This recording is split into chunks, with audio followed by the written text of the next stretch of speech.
दोस्तों आज के इस वीडियो में बात करने वाले हैं कि जो सरकारी जो महाविद्यालय हैं उनके एडमिशन स्टार्ट हो चुके हैं, तो उनका फॉर्म आपको किस प्रकार से भरना है सारी जानकारी मैं इस वीडियो में देने वाला हूं। जनरल, ओबीसी, एससी, एसटी क्या क्या डॉक्यूमेंट इसमें आपकी जरूरत पड़ेगी और किस प्रकार से आपको आवेदन करना है। सबसे पहले आपको आपका जो गूगल क्रोम है वो ओपन करना है। सबसे पहले आपको आपका जो गूगल क्रोम है वो ओपन करना है। गूगल क्रोम ओपन करने के बाद यहाँ आपको SSO सर्च करना है। अगर आपकी SSO आईडी बनी हुई है तो ठीक है, नहीं बनी हुई है आप चैनल पर जाके SSO आईडी बनाना सीख सकते हैं।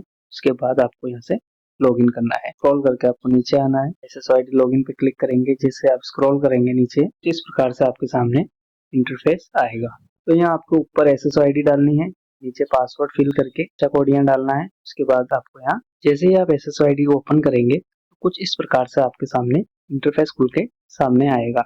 तो सबसे पहले आपको अगर आपका जो ये डिपार्टमेंट ऑफ कॉलेज एजुकेशन ये आप ये देख पा रहे हैं, अगर ये आइकन अगर आपके यहाँ शो होता है तो ठीक है। अगर आपको पास ये DC या बाहर आपका ये आइकन नहीं आता है तो आपको एप्लीकेशन में जाना है। तो एप्लीकेशन ऊपर जो लिखा हुआ रिसेंट ऐप के बाद में एप्लीकेशन, उस एप्लीकेशन के अंदर आप जैसे ही क्लिक करेंगे तो बहुत सारी एप्लीकेशन आपके सामने खुल के शो होंगी। तो वहाँ आपको ये DC ही शो होगा, उस पर आपको क्लिक करना है। जैसे आप क्लिक करेंगे तो कुछ इस प्रकार से कॉलेज का जो पोर्टल है जिस प्रकार से तो सामने आवेदन हेतु क्लिक करें, इस पर आपको क्लिक करना है। क्लिक करने के बाद बहुत सारी जो कॉलेज हैं कॉलेज यहाँ शो होंगी। जो भी गवर्नमेंट कॉलेज है, आपके जो नजदीकी कॉलेज है उसमें आपको क्लिक करना है। जो नाम जो कॉलेज का नाम है उस पर आपको क्लिक करना है।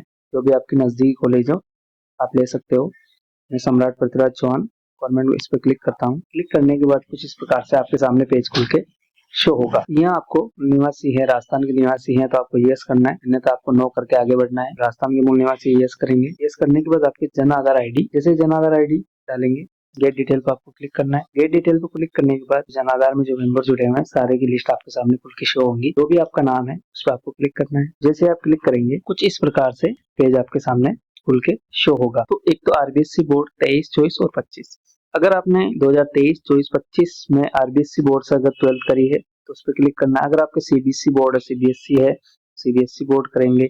ITI विद इंग्लिश यानी जिसने ITI करी है, तो ITI के साथ ऐसा होता है कि जिसने जो ITI करी तो उसको 12th का सर्टिफिकेट भी मतलब 12th भी पास माना जाता है, तो वो भी इसमें आवेदन कर सकते हैं। टेक्निक वाले भी कर सकते हैं। अदरवाइज अगर RSOS वाली बोर्ड है या अगर कोई दूसरी बोर्ड से भी अगर किसी ने 12th करी है तो वो भी आवेदन कर सकता है। तो मैं अदर बोर्ड यहाँ ले लेता हूँ। अदर बोर्ड लेने के बाद आपको नीचे जो आपकी जो जनाधार में जो डिटेल है वो डिटेल यहाँ आ जाएगी। अगर जनाधार में आपकी डिटेल अगर गलत है तो पहले उसको जनाधार की KYC करके डिटेल, उसके बाद ही आवेदन आपको करना है। एप्लीकेंट का नाम, father name, mother name, male female जो भी है आपको यहाँ डालना है। डेट ऑफ बर्थ आपकी जनाधार से उठा लेगा, अगर गलत है तो आपको यहाँ से आप सही कर सकते हो। Mobile number two receive SMS आपको यहाँ पे मोबाइल नंबर डालना है। जो मेल आईडी है वो मेल आईडी सही आपको यहाँ डालनी है।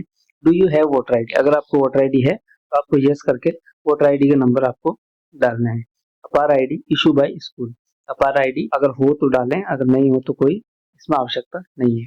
आधार एनरोलमेंट नंबर, आधार नंबर आपको यहाँ डालना है।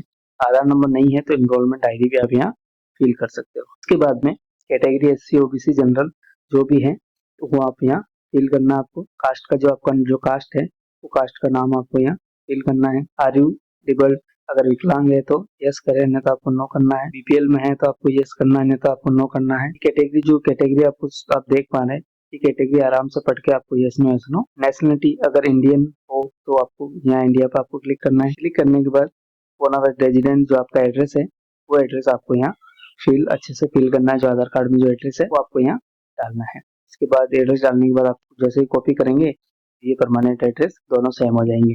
अगर आपके परमानेंट और प्रेजेंट एड्रेस अगर अलग अलग है तो आप यहाँ दोनों अलग अलग डाल सकते हैं। इसके बाद चौथा नंबर जो कॉलम है वो आएगा are you claimant bonus mark. अगर आपकी जो मार्कशीट है 12th में अगर बोनस मार्क मिले हैं तो यस करना है, नहीं तो आपको यहाँ नो करना है। उसके बाद सेकेंडरी जो एजुकेशन है 10वीं आपने किस बोर्ड से करी है वो बोर्ड आपको यहाँ फिल करना है। फिल करने के बाद आपको 3rd नंबर रोल नंबर डालना है। Name of school, college, university का नाम आप यहाँ RSOS बोर्ड का नाम डाल सकते हो, कॉलेज का नाम डाल सकते हो और स्कूल का नाम भी आप डाल सकते हो।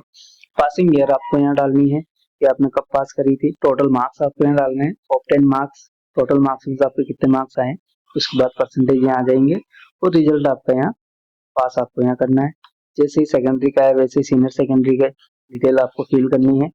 फिल करने के बाद class applied for BA, BCom, BSc, BSc bio, BSc math, PBA, BBA semester first, BCA।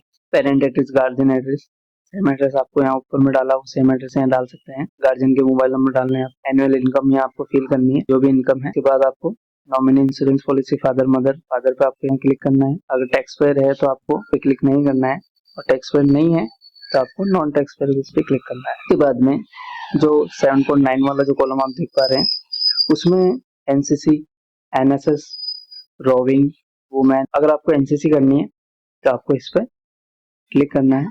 अगर आपको NSS करना है तो इस पर आपको क्लिक करना है। ये जो सारे ऑप्शन इसमें हैं, आपको जो भी कोर्स, अगर इसके अलावा आपको NCC वगैरह करनी है तो इस पर आपको क्लिक करना पड़ेगा। तो आपको नो करना है। बैंक अकाउंट नंबर, जो जन आधार में जो डिटेल फील है उससे सारा अकाउंट नंबर उठाएगा, तो सारे अकाउंट नंबर एक बार आपको चेक कर लेना है। उसके बाद आपको नीचे आना है। एप्लीकेंट फोटो में 100 KB से 150 KB के बीच में JPG आपको अपलोड करनी है। आपको फोटो एप्लीकेंट सिग्नेचर 50 KB से 100 KB के बीच में अपलोड करना है। बैंक पासबुक आपको 250 KB से 500 KB के बीच में आपको यहाँ अपलोड करना है। मार्कशीट लास्ट ईयर जो 12th की मार्कशीट है वो यहाँ 12th की मार्कशीट आपको यहाँ अपलोड करनी है। कैटेगरी जो कास्ट सर्टिफिकेट है वो यहाँ आपको अपलोड करना है। इन सब की जो KB है वो 250 KB से 500 KB के बीच में आपको अपलोड करना है। उसके बाद में आवेदक की घोषणा ये आपको पढ़ लेना है। करने के बाद आपको यहाँ पे टिक मार्क करना है। मार्क करने के बाद सबमिट करना है। जैसे आप सबमिट करेंगे तो आपके सामने एक QR कोड आएगा। QR कोड में आपको 10 रुपए का चालान काटना है। जैसे आप 10 रुपए का चालान काटेंगे, काटने के बाद आपके सामने फॉर्म आपकी PDF खुल के सामने आ जाएगी। ये तरीका गवर्नमेंट जो महाविद्यालय में एडमिशन पाने का। वीडियो अच्छी लगी हो वीडियो को लाइक करें, ज़्यादा से ज़्यादा शेयर करें। Thank you. मिलते हैं नेक्स्ट वीडियो में, तब तक के लिए बाय बाय।